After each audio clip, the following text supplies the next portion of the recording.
Halo semua, kembali lagi di channel Okawaii yang membahas kelanjutan cerita anime lainnya. Nggak kerasa Okawaii merangkum alur cerita Komodesuka Nanika mendekati vault terbaru. Terima kasih buat kalian yang sudah merequest untuk lanjut. Video kali ini cukup panjang. Okawaii lebih sedikit detail dalam scene bertarung. Seperti biasa, tidak perlu lama-lama, kita langsung ke video. Beberapa hari setelah kejadian di mana Blow, adik dari Batlo, membakar kamar White, Batlo menghampiri Blow dan menanyakan apa maksudnya dia membakar kamar tamu penting. Blow memberitahukan bahwa di saat dia pergi dan kembali ke rumah, ternyata ada banyak wanita aneh yang membuat seisi ruangan dipenuhi oleh jaring laba-laba. Maka dari itu aku membakarnya. Batlo menjawab, bukannya mereka sudah mendapat izin dari atasan untuk melakukan semaunya mereka, dan sangat jarang kau kesal terhadap wanita. Biasanya kau selalu mengabaikan wanita. Mungkinkah kau suka dengan Lady White? Blow yang mendengar hal itu berkata, ya emang kenapa? Batlo merasa kasihan kepada adiknya, di mana adiknya tidak tahu bahwa Lady White adalah teman Raja Iblis Ariel. Oleh karena itu, akhir-akhir ini Blow sering mampir ke tempat White, Phil, dan Real menginap. Pada akhirnya Batlo yang mengetahui bahwa Blow sering mengunjungi White memberitahukan bahwa cinta pandangan pertamanya adalah teman Raja Iblis Ariel. Blow yang mengetahui berita pahit itu merasa kesal dan marah. Mengapa cinta pandangan pertamanya harus mempunyai hubungan dengan Raja Iblis? Blow mengajak kakaknya untuk tidak patuh kepada Raja Iblis yang sekarang, karena saat ini kondisi ras iblis sedang tidak baik. Sebagian besar mengalami krisis ekonomi yang membuat daya tempur iblis akan sangat mudah dikalahkan oleh manusia. Batlo yang mendengar adiknya berbicara begitu tentu memberinya saran bahwa sampai kapanpun ras iblis harus mematuhi Raja Iblis. Jika kita memberontak kepada Raja Iblis, maka itu semua akan mati, walaupun dia hanya sendiri. Lebih baik kau menyerah saja kepada Lady White, kata Batlo kepada Blow. Scene berpindah pada Guli yang menghampiri Nia. Guli sangat senang karena Nia mematuhi perintah yang dia berikan agar tidak membunuh reinkarnasi Oni. Tapi di sisi lain, Guli merasa apakah tindakannya benar atau tidak. Faktanya dia pernah memberikan saran kepada Rager dan memperbolehkannya tinggal di pegunungan mistik. Guli tahu di saat itu Rager sedang bertarung dengan Oni yang pada akhirnya yang membuat Rager harus mati. Apakah tindakannya kali ini benar agar tidak membunuh Oni? Karena dia sudah membunuh banyak anak buah Nia. Di saat lagi berpikir, tiba-tiba smartphone berada di depannya. Guli langsung menyadari bahwa itu adalah Di. Guli mengambil smartphone itu dan Di menjawab, halo, aku Di, dewa jahat. Ada apa? Kata Guli. Di memberitahukan bahwa saat ini dia merasa sangat senang dan terhibur berkat aksi Oni. Namun di pikiran Guli, dia ingin berbicara mengenai Oni yang sudah terlalu banyak membunuh naga dan manusia. Akhirnya Guli berbicara kepada Di, apakah Nia boleh menghentikannya? Saat ini dia masih dalam keadaan kemarahan. Di menjawab, tentu saja boleh. Nia tidak perlu menahan diri, tapi jangan sampai membuat Oni mati. Kemudian smartphone menghilang. Guli tidak bisa berbuat banyak hal seperti membantu Nia, karena pasti dia akan tahu pergerakannya dan akan sangat mudah dia membunuhku. Aku hanya bisa menurut, kata Guli di pikirannya. Di pagi hari seperti biasa, White, Real, dan Phil sedang berada di surga karena mereka hanya makan tidur, bikin benang, makan tidur, bikin benang, dan seterusnya. Sampai suatu ketika Vampi atau Sophia datang menghampiri White. Dia membawa White untuk ikut pelajaran privat. White tentu menolak hal itu dan menatap kepada Phil dan Real untuk menolongnya. Namun Phil dan Real juga sama takutnya. Faktanya selama pelatihan Vampi selalu berlatih diam-diam pada malam hari, seperti skill Divine Skills, yaitu meningkatkan pertahanan dan magic, skill Acid Attack, yaitu serangan dengan efek asam, dan skill Envy yang meningkat. Skill Envy yang dimiliki Vampi saat ini lebih baik dari sebelumnya, karena saat ini dia bisa mendebuff atau menonaktifkan skill musuh. Inilah yang membuat Real dan Phil merasa ketakutan juga. Kita kembali ke Vampi yang sedang menyeret White. White yang tidak bisa melawan lagi mau tidak mau mengikuti pelajaran. Selama pelajaran, White selalu mendapat nilai kurang bagus karena kondisinya yang sangat lemah. Ketika White dan yang lainnya sedang menikmati makanan di ruangannya, tiba-tiba Blow datang dan masuk begitu saja ke ruangan itu. Vampi yang jengkel mengeluarkan sihir es, sedangkan Blow mengeluarkan sihir api. Mereka saling beradu sihir tapi dimenangkan oleh Vampi. Vampi memberitahukan bahwa lebih baik Blow pergi dari ruangan ini karena tidak ada yang ingin melihatnya. Kemudian Blow berkata, "Ini kan tempatku, seharusnya aku bebas mau ngapain," dan melihat ke arah White. White memalingkan pandangannya. Vampir yang mengetahui hal itu berkata, "Tuh, lihat sendiri, dia aja nggak mau lihat mukamu." Blow yang sangat kesal akhirnya pergi sambil meninggalkan minuman keras. Vampir yang penasaran membuka dan mencium aroma minuman keras. Seketika Vampir merasa lemas akibat bau itu. White yang tahu itu adalah minuman keras mencoba mendekati dan meminumnya. Meskipun sudah dilarang oleh Ariel karena kondisi White saat ini, tapi White tetap meminumnya. Phil, Real, dan Sail juga diberi minum oleh White. Ketika White meminum, dia merasa ruangan terasa berguncang seperti gempa, padahal yang lainnya baik-baik saja. White mengira ini adalah ulah vampir karena dia tidak diberi minuman keras. White langsung mengeluarkan benangnya dan menggantung vampir di langit-langit. Sail mencoba menghentikan White, namun White mengeluarkan skill Evil Eye miliknya yang membuat Sail terhempas ke tembok. Phil dan Real juga berusaha menghentikan White, namun mereka berdua juga terhempas akibat skill milik White, Black Wave Motion Gun. Akhirnya mereka semua digantung di langit-langit oleh White. Ketika minuman keras habis, White melihat tangannya mengeluarkan energi. White membayangkan energi bola hitam seukuran bola tenis. Tiba-tiba energi itu keluar di tangannya. White menutupnya dan kemudian meledak. White membuka tangannya tapi tidak terluka sedikit pun. Itu berarti White sudah kembali ke mode sebelumnya. Dia merasa senang sekaligus terheran mengapa vampir, Sail, Real, dan Phil berada di langit-langit. White yang telah mengetahui dirinya sudah kembali memutuskan berlatih sedikit demi sedikit bersama vampir, Sail, Phil, dan Real. Bagi White, menggunakan skillnya saat ini jauh lebih sulit karena harus membuat rune dari awal. Kalau menurut Okabai, rune di sini itu seperti jalur aktif skill. Seperti jika ingin mengaktifkan skill, maka seseorang akan menyebutkan mantra, kemudian skill itu aktif.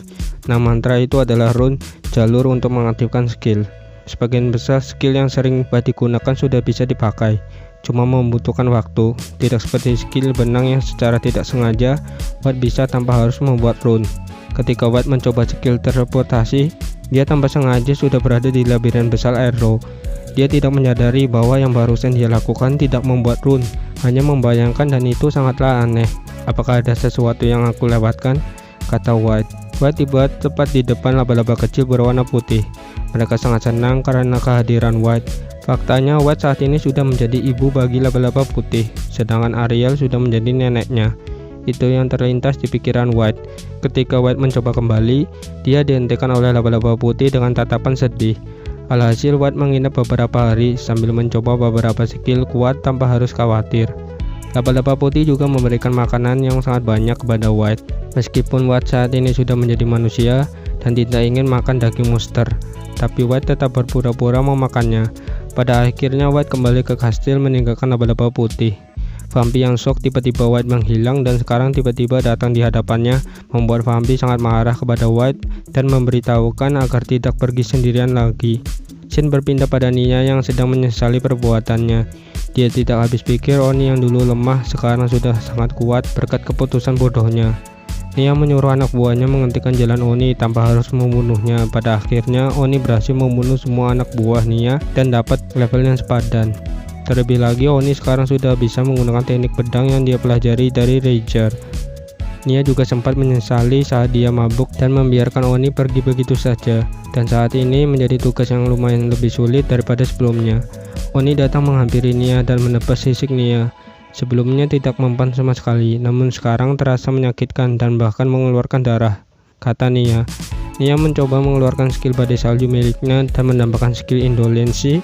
Skill ini seperti skill slot yang bisa menurunkan SP, MP, dan SP. Tapi Oni yang sudah naik level dan bahkan mungkin skill uratnya juga sudah naik ke tingkat lanjut, skill dari Nia tidak terasa bagi Oni. Oni datang menebas badan Nia hingga terkena daging dan mengeluarkan banyak darah. Nia merasakan sakit dan memutuskan untuk terbang di langit.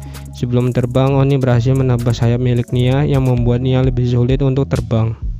Nia berusaha mengepakkan sayapnya untuk menciptakan angin besar yang diselimuti oleh salju yang dingin. Skill itu berhasil, namun Oni mendekatinya. Dikarenakan di sekeliling tubuh Oni dipenuhi oleh api dan listrik yang melindungi angin dingin dari Nia. Mereka saling menyerang. Oni menggunakan dua pedang dan Nia menggunakan taringnya. Serangan itu membuat Oni terhempas jauh, tapi Nia merasakan dampak yang luar biasa.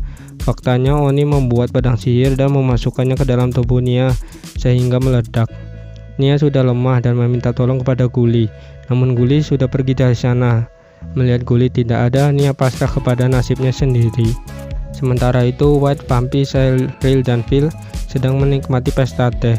Tiba-tiba Guli datang di hadapan mereka. Guli meminta tolong agar White membantunya kali ini. Dia menjelaskan dengan mengeluarkan semacam sihir penglihatan jarak jauh. Guli memperlihatkan sebuah daerah kecil dan rahasia. White menanyakan tempat itu dan Guli menjelaskan bahwa tempat itu adalah tempat orang-orang yang tidak bisa bertarung yang sudah dia kumpulkan sebagai tempat damai. Tapi Oni sedang menuju ke tempat itu. Jika berkenan Lady White, tolong bantu aku untuk menghentikannya karena aku tidak boleh ikut campur, itu perintah Di. Tapi siapapun boleh kecuali Ariel. Jika kau membawa Ariel itu akan sangat mudah menang dan aku ragu dia pasti tidak akan senang dengan hasil pertarungan yang sudah diketahui, kata Guli. White mengetahui hal itu dan berkata di pikirannya, dasar dewa jahat busuk. White akan menjawab, namun Vampy mewakilinya. Vampy menjawab, tentu saja serahkan pada kami, aku akan mengambil pedangku dulu. Setelah Vampy kembali, mereka bersiap-siap untuk pergi dan meninggalkan Cyril, Phil, dan Ril. Jika mereka ikut maka akan sangat mudah untuk menang. White dan Vampy tiba di hadapan Oni. Oni itu langsung menyerang White, tapi White sudah kembali dan serangan itu sangat mudah dihindari olehnya. Kemudian Vampy menyerang Oni dengan pedang besar miliknya. Oni menangkis dengan kedua katananya. White terkejut, begitupun dengan Vampy. Pedang miliknya berhasil ditahan oleh Oni dengan mudah. White berkata, Pak Oni sekarang lebih kuat dari sebelumnya. Oni menendang Vampy hingga terjatuh. Dia menebas leher Vampy dengan katananya. Sebelum itu terjadi, White menggunakan benangnya untuk menghentikan Pak Oni. Namun Oni yang sudah lebih kuat membuat White terbang. White berhasil mendarat dengan baik dan berharap Vampy tidak mati. Tapi benar saja, Vampy tidak mati karena di lehernya sudah berubah menjadi sisik monster yang melindungi leher Vampy. White merasa senang dan kagum sejak kapan Vampy punya skill pertahanan yang kuat. Vampy menyerang Oni kembali dan berhasil dihindari dengan mudah. White melihat Guli sedang mencoba mengobati luka Nia. Sementara itu Vampy lebih unggul dari sebelumnya. Oni hanya bisa menangkis semua serangan dari Vampy. Vampy menggunakan skill Acid Attack, Water Magic, dan Ice Magic secara bersamaan yang membuat Oni berada di bawah pertarungan saat ini. Mereka terus bertarung tanpa henti hingga akhirnya Oni sangat marah. Dia mengeluarkan skill api dan listrik dalam skala besar dan melapisi tubuhnya. Oni langsung menyerang Vampy yang hampir saja membuat Vampy menjadi potongan pita. Tiba-tiba Vampy berada di samping White. White dan Vampy juga tidak mengetahui hal itu. Kemungkinan besar Vampy diteleport oleh White dan itu sangat mustahil. Biasanya jika ingin memindahkan seseorang dengan skill teleportasi harus dekat satu sama lain, kata White. Vampy sudah mengaktifkan serangan dadakan sebelum berpindah. Oni menerima serangan itu dan mengabaikannya. Dia langsung mengarah ke White dan Vampy. White yang sudah sadar dengan skill teleportasinya menjauhkan Oni dengan memindahkannya ke langit sejauh 3 mil. Vampy tanpa sengaja keceplosan berbicara, aku akan mengaktifkan skill Envy. White kaget Sophia mengatakan hal itu dan menyuruhnya menjelaskan. Vampy yang ketakutan dan hampir menangis menjelaskan bahwa dia sudah mengisi poin skill Envy miliknya menjadi ke tingkat lanjut, yaitu iri, bukan lagi cemburu. Di saat White sedang akan marah, tiba-tiba Pak Oni jatuh dari langit dan menghantam ke bawah. Mereka berdua menunggu Pak Oni bangkit namun belum juga. Akhirnya White mendekati dan melihat kondisi Oni yang ternyata sudah sekarat akibat jatuh dari atas langit. White menyuruh Vampy menggunakan skill Envy-nya untuk menonaktifkan skill berat milik Oni. Sementara itu White mengikat Oni dan mengambil pedangnya. Guli dan Nia menghampiri mereka dan berterima kasih atas bantuannya. Guli membuat pedang Sophia menjadi lebih kuat dari sebelumnya sebagai tanda terima kasih. Sedangkan untuk White, dia ingin Oni biar Ariel yang ngurus. Guli menerima permintaan White. White dan Vampy beserta Oni kembali ke daerah iblis. Keesokan harinya Oni sudah sadar dan terikat oleh benang milik White. Ariel datang menghampirinya bersama Merah, Sophia, Cyril, Phil, dan Ril. Ariel menanyakan kepada Oni, aku Ariel, apa kamu baik-baik saja? Kamu ingat apa yang sudah kamu lakukan? Oni itu menyebut dirinya adalah Hurat. Dia sedikit mengingat pertempuran kemarin. Dia mengingat bahwa dia bertarung dengan wajah yang mirip dengan Wakaba. Ariel menjawab, itu benar, teman sekelasmu sudah bereinkarnasi. Salah satunya adalah Sophia yang dulunya adalah Shoko Negishi. Hurat menjawab, aku kenal dengan Negishi. Sophia yang saat ini marah karena kelakuan sebelumnya berusaha akan memukul Hurat. namun dihentikan oleh Ariel yang membawanya keluar. Keesokan harinya Ariel datang dan melihat kondisi Urat. Urat masih terikat oleh benang karena White belum kembali saat ini. Ariel yang merasa kasihan akhirnya membuka ikatan Urat dengan membakar benang milik White. Urat berhasil menyembuhkan dirinya dan berterima kasih kepada Ariel yang telah membebaskannya. Ariel memberitahukan bahwa Urat bebas mau ngapain, apakah dia ingin pergi atau tetap di sini. Itu tergantung Urat sampai mendapatkan tujuan utamanya. Di sisi lain, White pergi ke bumi setelah mendapat info dari Gully bahwa saat ini dia bisa meninggalkan planet ini, serta Dee menyuruhnya bertemu dengannya. Singkat cerita, White tiba di bumi dan pergi menuju rumahnya. Ketika di depan pintu, dia membukanya dan melihat seorang gadis sedang bermain game online. White berkata, "Akhirnya kita bertemu Dee, atau aku panggil Wakaba Hiro." Wakaba Hiro yang sedang bermain game online memiliki warna rambut hitam. Dia menyuruh White untuk masuk dan mengajaknya makan ramen. Mereka berdua makan ramen sambil bermain game online arcade.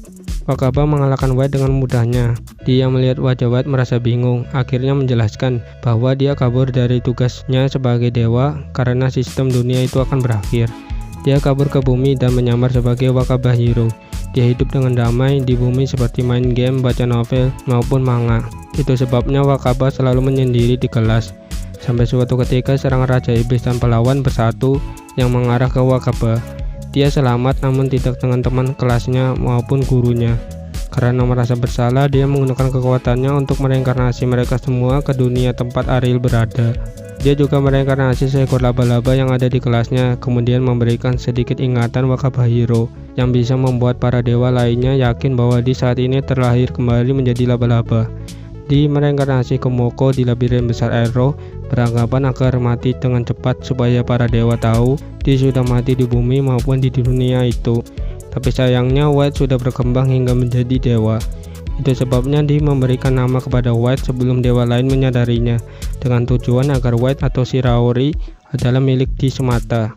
White yang mendengar penjelasan itu dekat dengan wajah Dee, sampai-sampai bibirnya hampir menyentuh satu sama lain, merasa terpesona dan tertarik kepada Dee. Sebelum itu terjadi, White pamit dan kembali ke kastil Raja Iblis. Terima kasih yang sudah melihat video ini. Video ini sudah mengakhiri vol 9. Kita akan bertemu lagi di vol berikutnya. Jika kalian suka, silahkan subscribe aja. Terima kasih, sampai jumpa, bye bye.